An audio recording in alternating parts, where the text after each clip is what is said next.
여러 가지 모습이겠지만 슬픔은 원하지 않는 일이 일어났는데 내가 할 수 있는 일이 없을 때 느끼는 감정입니다. 영화 인사이드 아웃에서 라일리는 자신의 의사와 상관없이 이사를 감으로써 정들었던 동네와 친구들과 이별을 하며 몰려오는 슬픔을 한꺼번에 겪습니다. 이렇게 자연스럽게 애도 과정을 거쳐야 나름대로 회복을 하고 기운을 차리게 되는데요. 많은 경우에 슬픔이 불편하고 때론 고통스럽기 때문에 건너뛰어버려요. 그랬을 때 문제는 이 고통이 어디 가지 않는다는 겁니다. 애도되지 않는 것은 결코 내 안을 떠나지 않는 유령으로 지속적으로 여러 표상으로 재현된다.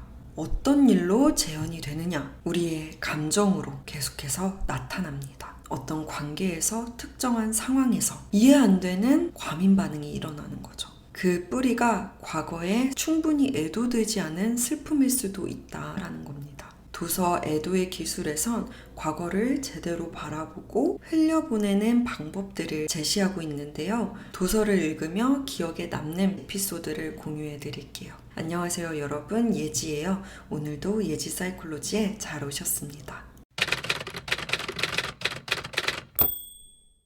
내담자인 수림씨는 의사인데요. 삶이 너무 불행해서 이 정신분석가님을 찾아갔어요. 쭉 얘기를 나누다 보니까 어렸을 때 엄마와의 관계가 인상적이었는데요. 어머니가 수림씨가 의사가 되는 걸 바랬대요. 그래서 시험 점수가 잘 안 나오면 수림씨가 실망하기도 전에 어머니가 알아누우셨대요. 방문을 닫고 며칠을 우셨대요. 그 방문을 보는 것이 수림씨에게는 너무나 숨막히고 고통스러운 경험이었어요. 수림씨가 열심히 해서 의대에 합격했는데요. 그때도 어머니가 더 격렬하게 기뻐하셨죠. 동네방네 얘기하고 다니고. 수림씨는 기뻤을까요? 그냥 안도감 뿐이었다고 합니다. 의사가 된 후로도 어머니는 만족하지 않아요. 수림씨의 인생은 계속해서 채워도 채워지지 않는 어머니의 욕망을 위한 산물이 됩니다. 의사가 되었지만 한 번도 자랑스러운 적이 없었고 가운을 입은 자기 모습을 볼 때는 굉장히 어정쩡하고 부적절하게 느껴집니다. 나의 노력도 나의 성취도 내 것 같이 느껴지지가 않는 거죠.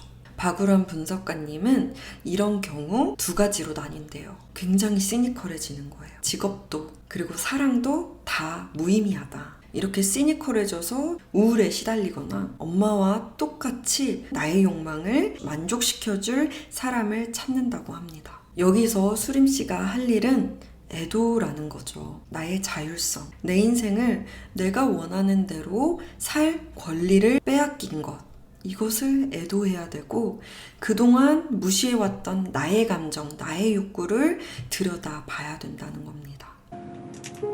이제부터 내 인생 살 거야. 내가 살고 싶은 내 인생.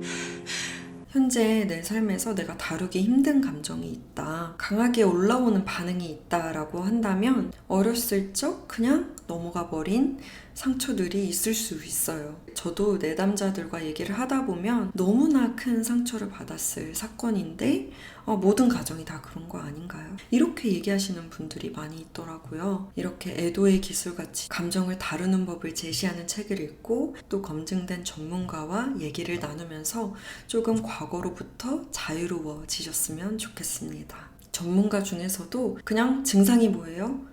이렇게 해보세요. 이렇게 처방전을 그냥 주는 의사들, 상담가들이 있어요. 그런 분들 말고 진짜 나와 같이 나의 경험을 이해하고 위로할 수 있는 그런 사람을 찾으시길 바라요. 오늘 영상도 여러분에게 유익하셨으면 좋겠고요. 저는 또 다음 영상으로 찾아뵐게요. 안녕.